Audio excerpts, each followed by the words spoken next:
Joe Biden, he said, Donald Trump is a genuine, I want to give a pause, because after genuine, what words are coming? That is genuine threat to this nation and to the planet, because he does not have consistency. And Barack Obama says about Trump is not an aberration, he is a symptom of what's gone wrong in American politics and also in world politics. I want to add just one more small comment on him from Angela Merkel. She says the United States under Trump pursued an unpredictable course, but world has to experience another 36 more months with Donald Trump administration. Sir Leckman, very gentleman, I want to get your comment on that. He's the elected president of the United States. So he was elected in a fair election, and he's going to be our president for the rest of this 4-year term. The American people, again, you know, something like 31% of eligible voters voted for him, and won by 1.5%. But that was enough to just change the world. So his supporters wanted a disruptor to be back in office, and he is a disruptor. He perhaps sometimes that is an advantage, and certainly sometimes it's not an advantage. I think most countries want in the United States something predictable, something they can depend on, and that is not what we have right now. Right. Americans, people will face 36 more years with Donald Trump. Years, hold it. Months. Don't curse us, months.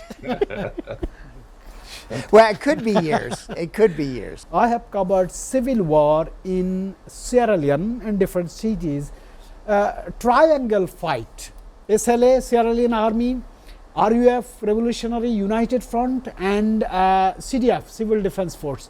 Very ferocious, and child rebel soldiers are moving everywhere with shells on their arms. This is very horrible experience. That was my beginning of my war journalism career in Africa. It was horrible. I still feel very bad. Sir, I want to come to Sir Scott Leckman, as this is all about the international intervention. Sir, should international intervention in Democratic Republic of Congo be strengthened or reconsidered, because we see fight is still going on?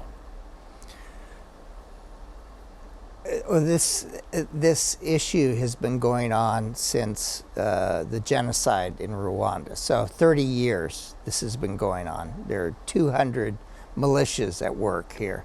M23 is the biggest one.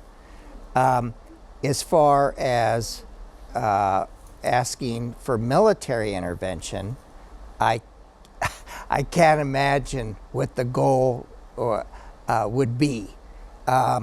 Certainly, diplomacy needs to be the first step. Now, President Trump attempted this. He had an agreement signed by Rwanda and the Congo, and that lasted less than a week. So we can see that that when you make such a peace agreement, there's got to be tied to it accountability and justice. Otherwise, it's not worth the paper it's written on. Sir, I want to draw your attention on the domestic and regional instability, Bangladesh media violence. You have heard top media has been torched by the protesters, and you have heard, you have seen what happened yesterday took place. A 32-year-old, very popular, very sensation to the young generation, has died after a murder attack. He has gone for treatment in Singapore. He has come with no lives, and nations has passed a national mourning day. I want to start from you. Do you think this kind of assassination will demotivate new generations to come into politics? Because ultimately new generations will be the guardian of the country. That's possible. That's possible. And then the alternative, I think, is quite possible.